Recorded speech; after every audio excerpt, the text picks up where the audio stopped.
Live from New York, it's Saturday night.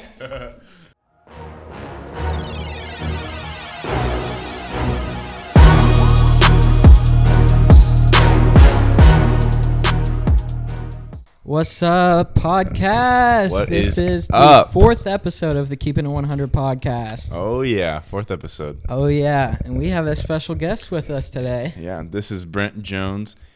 He is you're a pastor, right? Is that your title? I'm here at the church. Here at the church. Yeah. An elder. You're an elder. Okay. I don't really have like a title. Okay. Just show up. So he's one of the elders at our church, but he could definitely be a pastor if he wanted to. Oh, yeah.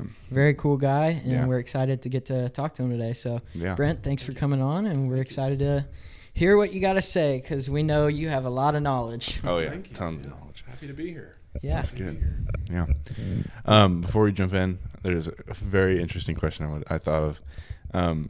So, like, I was thinking about it yesterday, like some of the talents that I have. Mm-hmm. So, like, what is one of your strangest talents? When I was a child, I learned to sing "Row, row, row your boat" in a round by myself.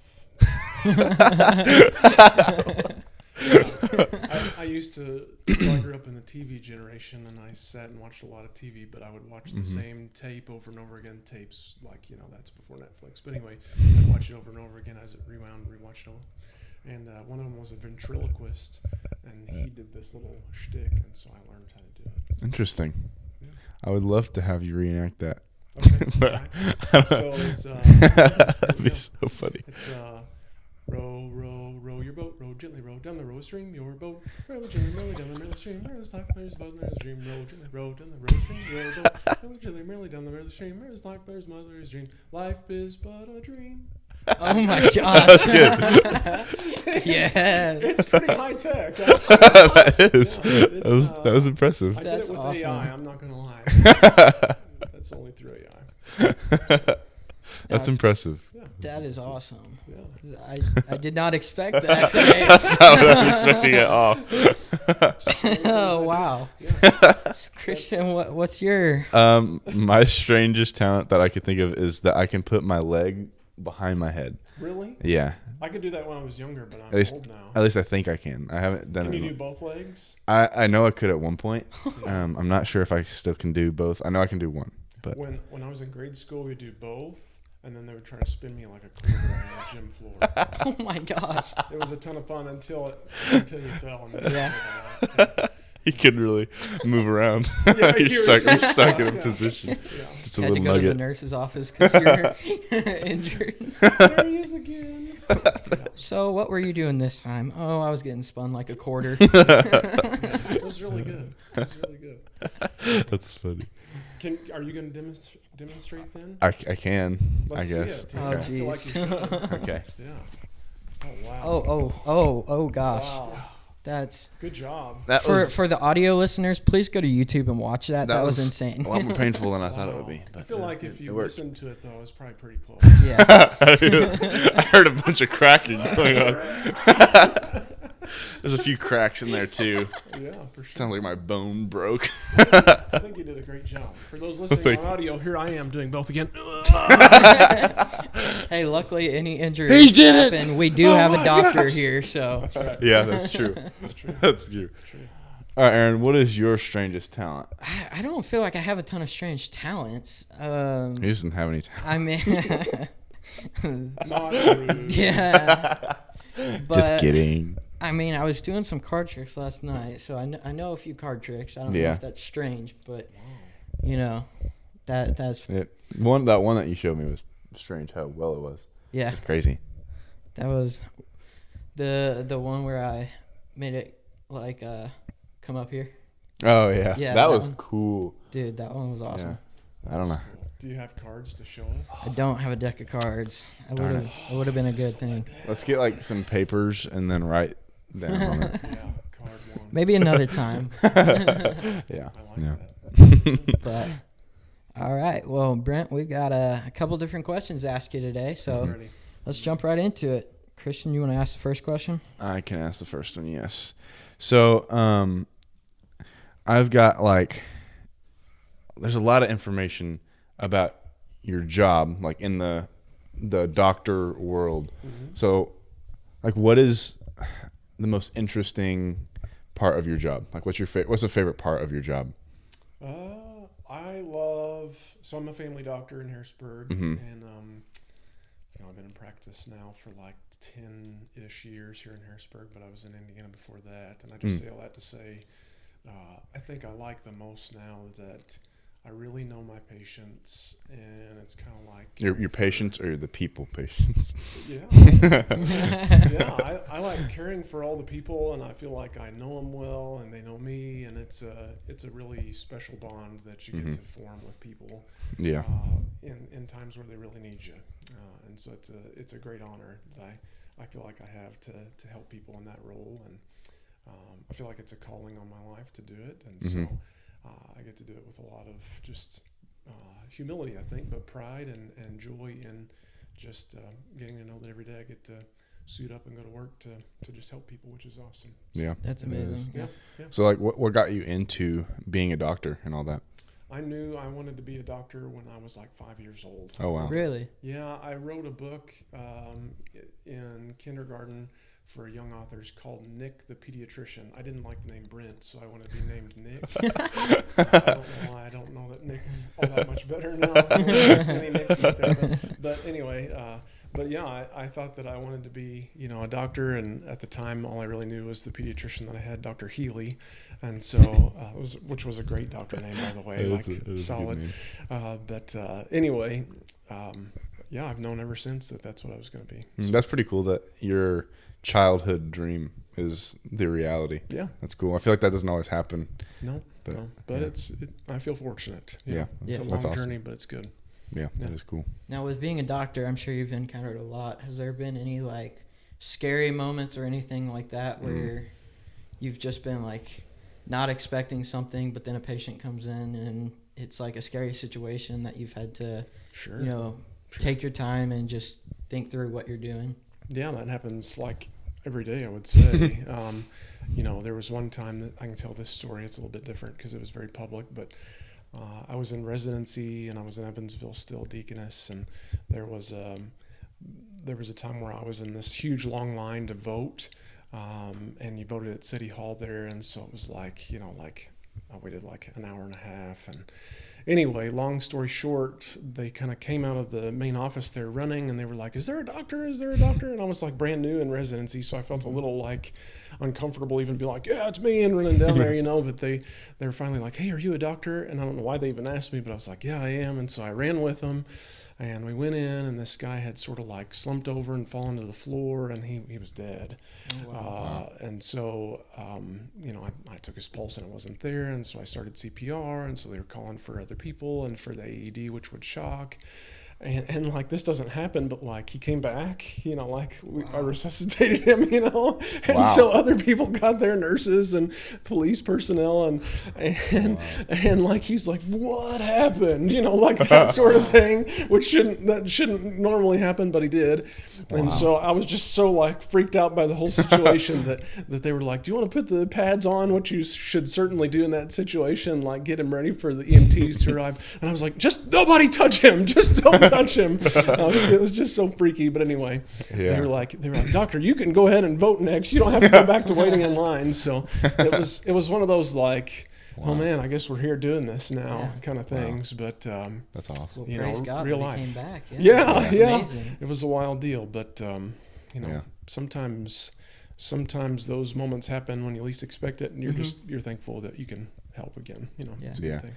Did they did you ever find out why he died, I guess, or did it just nope, just happened. Wow. Sometimes that That's stuff crazy. happens, so pretty wild. Yeah, what's wild. going through your head in those moments of like a serious situation? How do you keep yourself calm during those moments? I think one thing that I heard from wiser, older doctors was, take your pulse first and then start to work on somebody else, because we can't be of service to people well if we are ourselves so out of control with anxiety or the stress of the situation.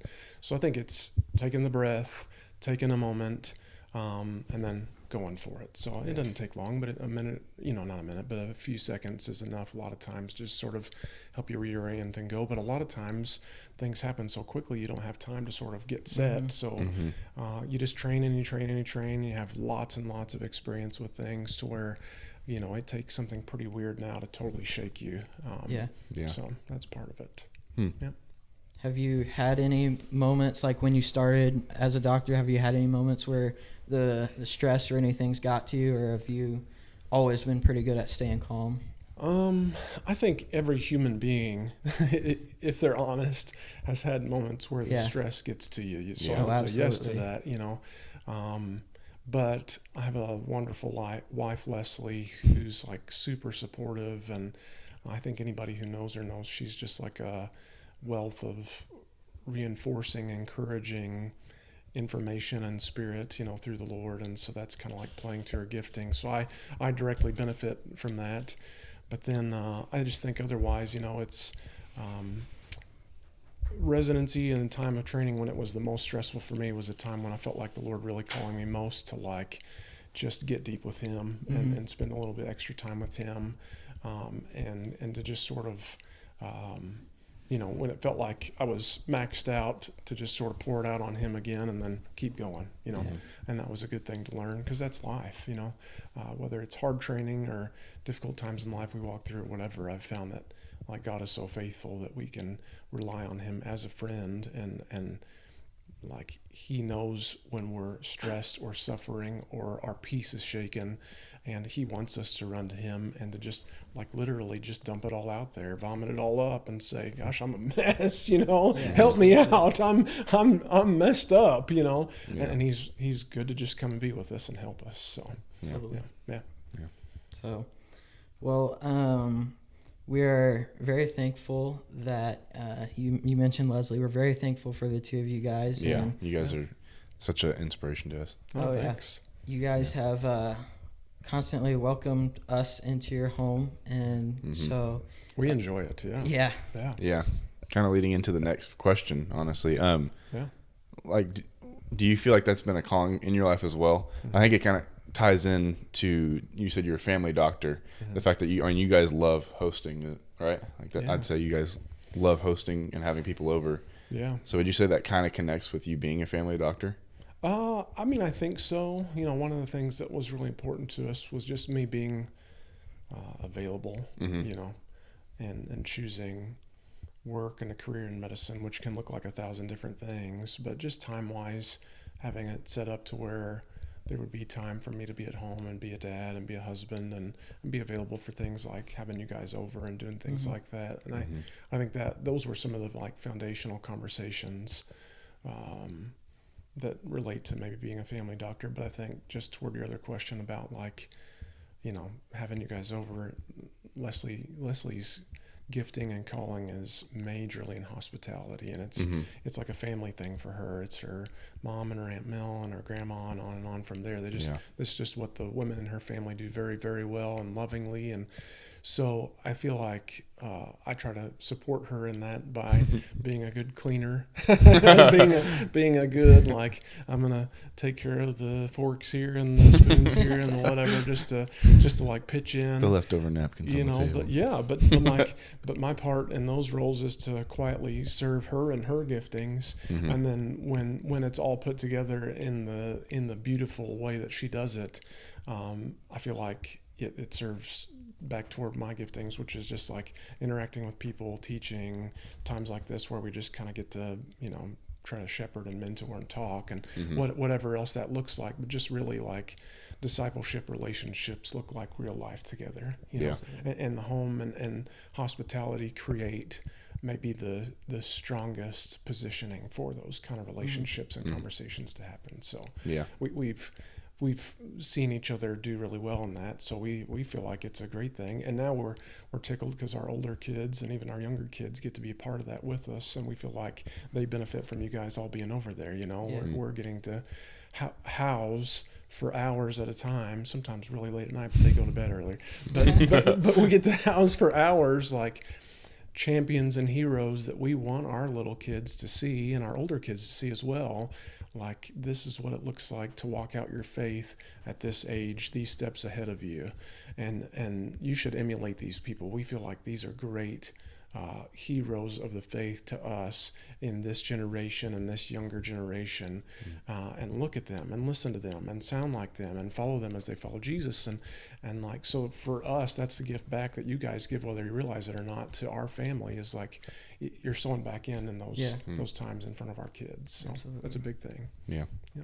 That's big. So, what kind of made you guys feel? Did like God tell you to start inviting us over? Like, what made you have that heart of just like, hey, I want to start pouring into these college age kids? Yeah, that's so random, because Leslie would tell the story, like she and Cassidy Curran having a conversation one night on Wednesday night here at church about being thrifty and saving money with shopping and wanting to talk about being an adult, and hey, let's all come over and talk about being adults. And Brent had this talk that he gave at CEO. Maybe he could talk to us about financial stuff, and it just sort of spooled up to we're gonna all come over, and we're gonna of course feed you, and then let's talk about stuff. And then you guys were just awesome. We had a great time. We talked about all kinds of stuff besides finances, and then it was like, I remember that. Come over again, and you guys are like, yes. And so we're like, hey, okay, cool. And then, I don't know, second or third time we kind of realized, like, maybe this is going to be something that we keep doing. I think Les and I have pretty much, as I was thinking back, when we were dating to engaged, we started teaching like a junior high Sunday school class together. Yeah. That's a long time ago now, And so, like, ever since then, we've either been teaching a class together or hosting something at our house, pretty much ever since. So it's just part of, I think, like I say, the mechanics of how we do ministry really well together. Yeah. She does things on her own. I do things on my own. But, like, when we come together for ministry together, it's just always been this natural ebb and flow of this group and then this group and then this group. And it's a great thing. What a gift. For us, really, that's the way we always look at it. It's not like a calling, like we need to feel like we need to pray about it for years or whatever. It's just been more like what a gift. Come on. So, yeah. That's incredible. We're very grateful. Yeah. Couldn't be more. I've learned so much just by going over there. Yeah. All the deep conversations. I love how it can go from like just playing a random game that's so much fun, and then we just instantly get into a conversation like that, and you learn so much from those conversations. I read a really good book. I think the pastor's name is Mark Dever that wrote it. It's called Discipleship, but he was talking about like all these attempts that he and his wife made to disciple people over the years, and in their church and through their church. And one of the things that stuck out to me the most about this book, and he's just a really super guy, super author, somebody I really think highly of. But he said his wife had all these different disciple groups with gals, and one of the groups came back later on after they had sort of like graduated, if you will, and moved on and were doing other things, and then they had their own families and stuff. And she said, what do you think was like the most meaningful thing that we did as a disciple group? And she was thinking they were going to say like, oh, this Bible study we did, or these prayer times, or these whatever. And they said, I think the most impactful times were when you and Mark didn't really get along, and then we watched you guys kind of like figure out how to navigate that. And like, were you awkward about it, or did you apologize, or how'd you deal with us in that, or whatever? And just like having the modeling of just real life Christianity right there with you. Like, what does Jesus walking this out look like in a marriage, or in a young couple, or in a young man or a young woman, or in dealing with their kids, or working, or whatever like that? That's the stuff, guys, that like to me is really powerful. Nothing against Bible studies, nothing against prayer time, nothing against all that we get from church. All of that is necessary, like fuel for the fire. But I just feel like there's something really powerful when we just get in each other's lives. Absolutely. And just like grow from one another, just iron sharpening iron. You know what I mean? Absolutely. So, that's incredible. Yeah, because there's a good thing about having a lot of people in a certain area, and like in church, and getting to talk to them and learn from them as well. But I think there's something very special about having a certain group where you can get closer to people you know, instead of having a bunch of just friends, but you have people that you're really close to and like have those good connections with. Well, and it's life. I mean, it's fun. You said it. It's fun. It's growth, but it's also on the negative sides of things that we don't want to talk about, but it's real. And it's like the ministry side of things that God provides for us in Christian ministry, which is like something bad happens, we're all able to circle around and help and support and love, you know. God forbid a person is falling into temptation or trap or sin. Like there's an accountability aspect of go to your brother and talk to them in love. Like it's not to beat anybody up, to just talk in love. Like that's all baked in to those relationships, which is a gift. It's a gift. So anyway, I think it's a good thing. Yeah, it's amazing being able to have people like you and Leslie pour into us, and it gives us like an opportunity if we're going through something or struggling, we have other people that we can go to like you guys and say, hey, I need prayer for this, or hey, can you help me and guide me through this? Because you guys have given us so much great advice, and so it's very meaningful for us to come over there and just be welcomed right into your home and have amazing people just to pour into us like that. So we are greatly appreciative. Well, you guys are all doing awesome. So it's an honor. Yeah. So with, you know, how long have you been a Christian? Has that been most of your life? I would say most of my life. Yeah. Do you have like a core part of your testimony that is like very meaningful, like where you went from, oh, I believe in God to like, I know God? Yeah, I think, you know, I think for kids who grow up in the church and they know from this little bitty age, like almost all of us have some sort of story where it's like I had this initial event, you know, I went forward and prayed, or I prayed with a family member or whatever. And I think mine was like that at like probably 5 or something. And I don't have the story where I, you know, had some great falling away or whatever. But I think that you said it nicely, like where maybe there's a real seriousness about my faith that developed because of just some tough and difficult emotionally circumstances, probably about my freshman year of high school.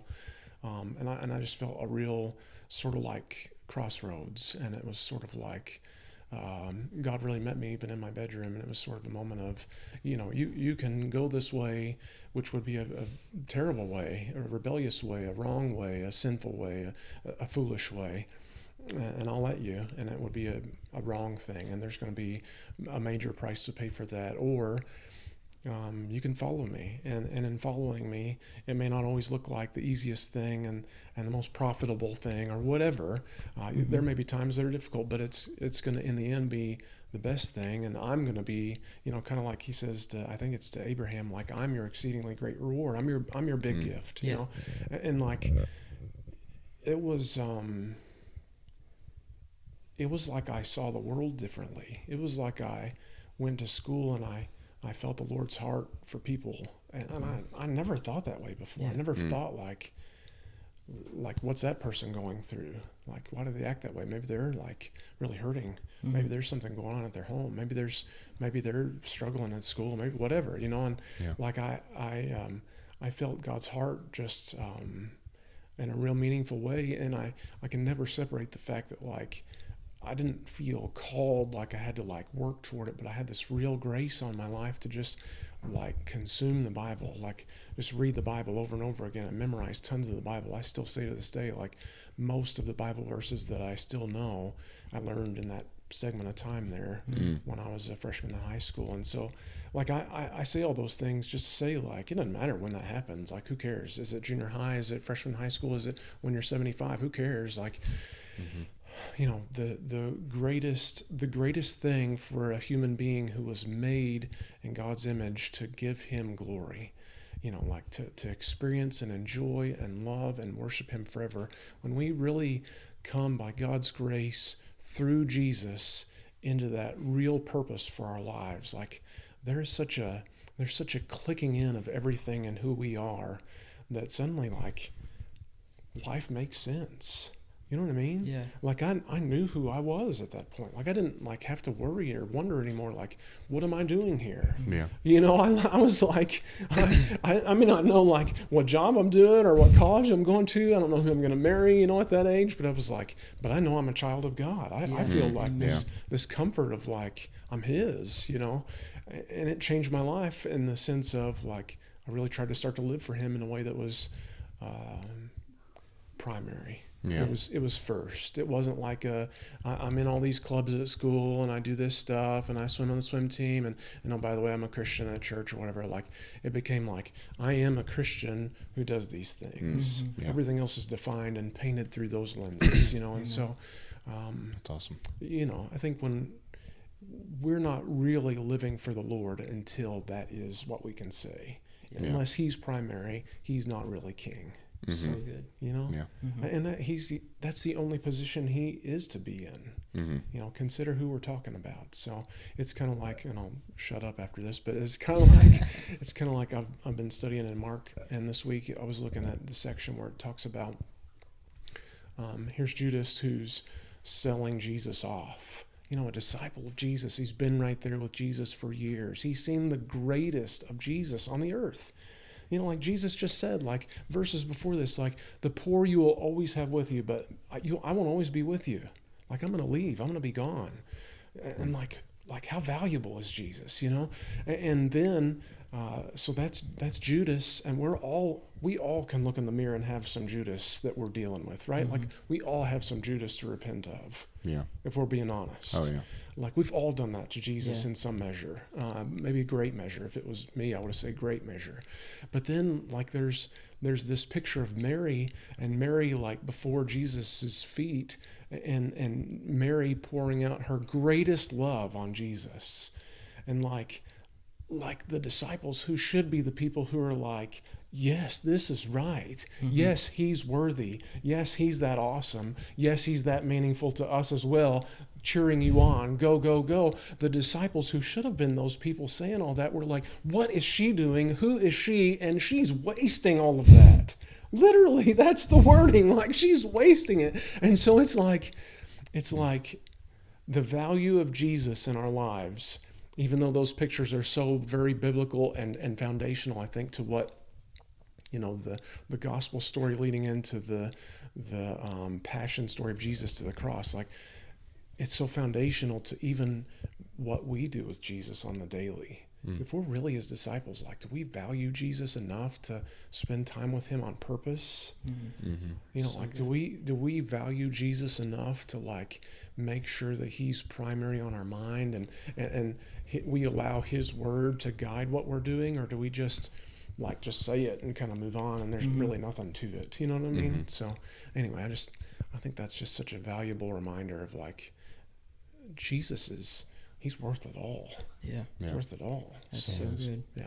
I recently, the last podcast we did, I kind of dove into what I talked about at youth a couple weeks back with idolatry and stuff. And so I like how you say, like, we're nothing without Jesus. And so, I mean, that's true. Yeah. You said you became like a Christian who did these things, not I do this, but also I'm a Christian. You know, as soon as you're putting something above God, that's an idol. And so I just love hearing you say that, because it's such a true statement that I am a Christian who does these things. Yeah. Because we're nothing without God. Yeah. And so we are amazing at making gifts of God idols. Yeah. You know, like, and they're gifts, and they're great, and they're good, and they're given, you know, likewise isn't the Father in heaven gonna give great gifts to His kids, right? I'm paraphrasing, but like that's what Scripture says. Jesus is saying that, like, He knows how to give good gifts to His kids, those who would ask. So like they're good, and we can recognize they're good, and we can appreciate their goodness, but there is another response that's the next step in that is the worshiping of the giver of those gifts as Abba Father who loves us, and thank you God. I'm centered in that love relationship. But man, it's so easy for us to start to say like, I love this gift so much. This is my new reality of great pleasure and pride and all that I want, and oh, by the way, this is my God now. I accidentally slipped right into it again, because that's what we can do in our flesh, you know? So we just have to protect. We have to guard. We have to be aware. If we're not aware, it can happen way easier. So just if we're aware, then it's a lot better. That's so good. So, Yeah. So good. Yeah. And another thing I wanted to ask is, like, you are always the first person I see praying over people at the altar. You are, when I think of the term prayer warrior, you are the person that I think of. Yeah, I'm and honored. so have you always just had a heart for praying over people, or how did you get that feeling of, I want to be up there praying over these people? I'd say a few things about that. I think my relationship with Jesus, as I said, has always been built from a place of love the Word and appreciate the Word and soak in the Word, but also immediately take the Word in prayer and just like talk to the Lord. Does that make sense? Yeah. Like I'm afraid a lot of times we're very academic with our Bible studies, and there's nothing wrong with learning and being we need Bible scholars, we need Bible translators, we need theologians, we need doctrinally beautiful thinking people. That's all good. I'm not saying anything negative about that, but I'm saying, like, in our everyday walk with the Lord, we can take what's meant for food and make it a trophy. Yeah. You know what I'm saying?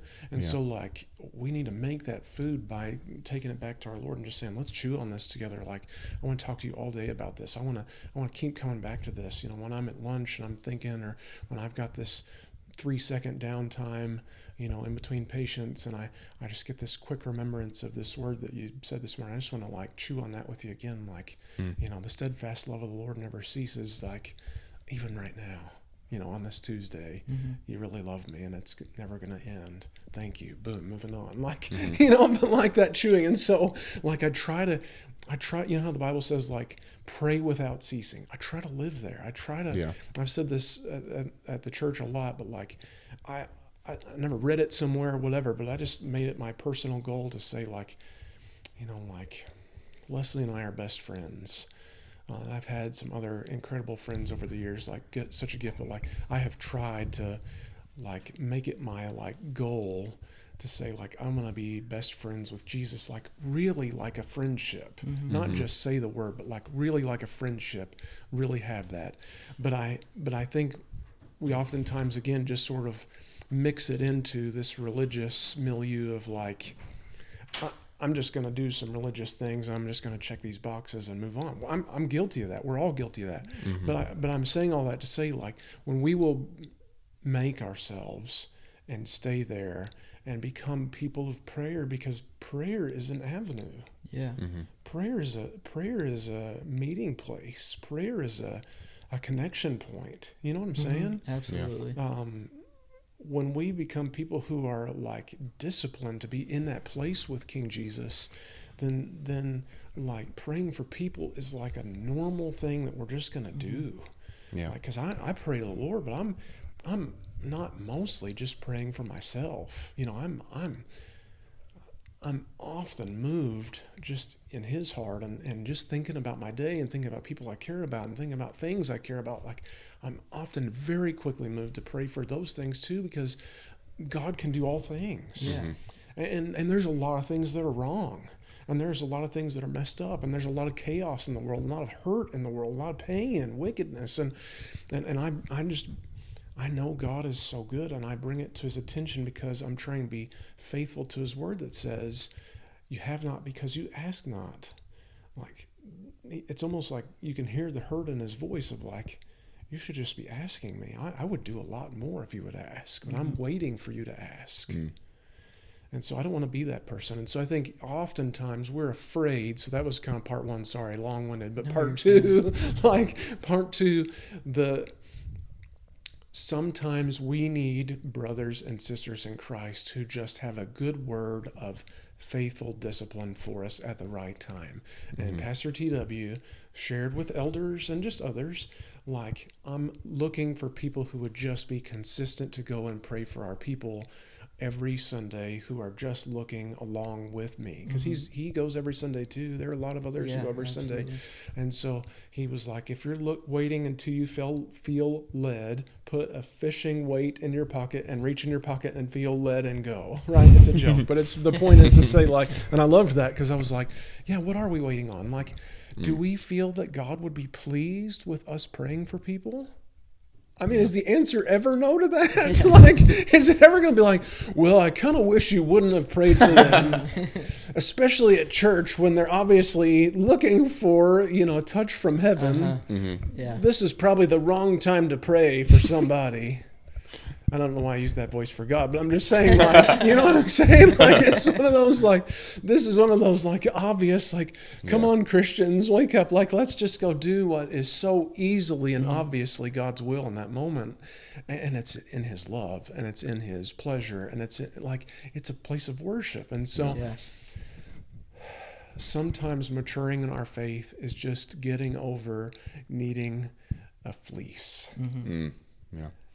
We talk about Gideon and his fleece, like, I'm putting out a fleece. I don't know. I'm wanting to know what the Lord's will in this is. But Gideon's fleece is an unbelief thing. He didn't believe God. God spoke to him and he didn't believe, so he put out a fleece and a fleece and a fleece, right? Like, so we need to get to another level of Christian maturity in a faith in God that just says, I believe you've already spoken. This isn't one I need you to speak again on. I believe you're a God who hears and answers prayer. I believe that you love people. I'm just going to go ask for things on their behalf every single Sunday. Yeah. And I don't like have a swagger about that, but I just have like a sense now where I'm like, I don't need to like replay that whole thing in my head now. I'm just going to always do it. Yeah. And the beauty of it is, like, when we start to go there, I think that there's a thing that God does in our hearts to just start to say, like, responsibility comes before authority. Like, when I take responsibility over an area as a Christian, and I believe that I'm doing it in accordance with God's word, in accordance with God's will, and I'm doing it in the way that he would want to do it, in a right heart, humble, and just, it's not about me. I'm trying to do it in love. Like, you got to know God the Father sees that, and he's like, I'm going to give you some authority there. I'm going to give you some power there. I'm going to bless that by anointing it with my very presence there, and I'm actually going to start to do things there in a mighty way. And so, like, if you feel like I'm a prayer warrior, and that means maybe there's some things that have happened when I pray, like, that's because God is doing it, and I'm not. I'm just trying to show up and be faithful to what he said. But any other Christian who would likewise just show up and do what he said, like, there's nothing special about me in that. You see what I'm saying? It's simply I'm just going to keep going. Like, we look at people who are unbelievable runners, and we see them in the race, and we're like, that dude is fast. But we don't remember, like, all the mornings that he got up and ran when it was terrible. He's putting in all these hours, and he's thinking, like, I don't want to hear you talk about my talent. You come with me and burn all these calories off in the morning and sweat. Like I'm here because I've kept coming. You know what I'm saying? Absolutely. Like it's I'm still showing up. Does that make sense? I'm not saying that prayer happens with more power because of our efforts. I'm saying God blesses it. And there's a blessing of God with continued faithfulness in those areas because he wants to bless faithfulness. He wants to. He loves to. He loves that kind of thing. And he wants to show his glory out. And so if you keep showing up, it's going to be more statistically likely in Christian statistics that God's going to bless it more because you're the one showing up more. You're going to get to see more. Does that make sense? Oh, yeah, definitely. So I was going to say, like, I'm sure you didn't just become like prayer all the time and do this for them all the time. Like, there had to be that discipline. So, like, how did that start out? Like, what did you do to get there, I guess? It started out being scared to death to do anything. Like, I remember being a kid in a youth group, years and years ago, and I remember being scared to death to just like raise my hands during worship. That was scary, like, don't look around, just do it. God, you see me, right? I get points for this, whatever, like you're just trying, like, you see there's things in your heart that, like, I long to do this for the God of heaven. I really love him, but this is weird. I feel weird doing this, and it's your flesh dying. Like, I'm just a regular guy, but like I want to give my life to you, but this is hard for me. And so you just start to go down those roads. And then it was like, go pray for that person. I'd feel the Holy Spirit like touch my heart, like, go pray for that person. And sometimes it was at the altar, and I'd be like, ooh, that's weird. And so then it would be like, oh, I don't know, and it'd be this whole argument thing back and forth, like, am I really feeling you or not, or whatever. And like, I think so much, again, I'll say it again and again, like, maturing just becomes this like thing of like, what is the downside of obedience that isn't exactly what we thought, right? Yeah. Like, if I'm going to pray, even if that did come up out of my own thoughts and mind and inspiration, is God upset if I go pray for somebody? Like, I know we have to say this, and it sounds so bizarre, but like, we all struggle in that area. Yeah. And so what are we really struggling with? It's a flesh thing, right? Mm-hmm. And we're just, so you battle through some of that stuff. And then there was a phase where it would be like, man, we're just worshiping and singing, and it'd be like, man, like, highlight this dude over here that I don't even know, and it would be like a boom, like a spotlight on him, like, go pray for them. And I'd be like, about what? And I'd be like, don't worry about it, just go pray for them. And that was a big weird deal. And it was just like, I feel like I'm supposed to pray for you. And like, some of it's just like, Lord, what do I say? Just say it. Like, that's what I've learned to do, is like, I feel like I'm supposed to pray for you. No big deal. I didn't say anything magical. I just tell them what I feel like. And 9 times out of 10, people are like, yeah, cool, let's do this. Mm-hmm. And I'll say 9 times out of 10, when we're obedient in those moments, when it's like, this is a little bit weird and out of my comfort zone, oh my, those people are desperate for God to do something. And they are literally 9 times out of 10 just sitting there begging the Lord, show me something, do something, I need you. And you're just hands and feet walking over, and like, in your best, trying not to be scared, just obedience, and God blesses it. It's such a gift, such a gift. And when I think as there's a history that's built, it gets easier. Yeah. Does that make sense? Oh yeah. Like, the first times you're like, this is impossible. I can't do these things. But like, time number 7, you're like, I think I've done this a few times. I kind of know. I mean, it's still a little freaky, but like, I kind of know, like, we can go there. This is good.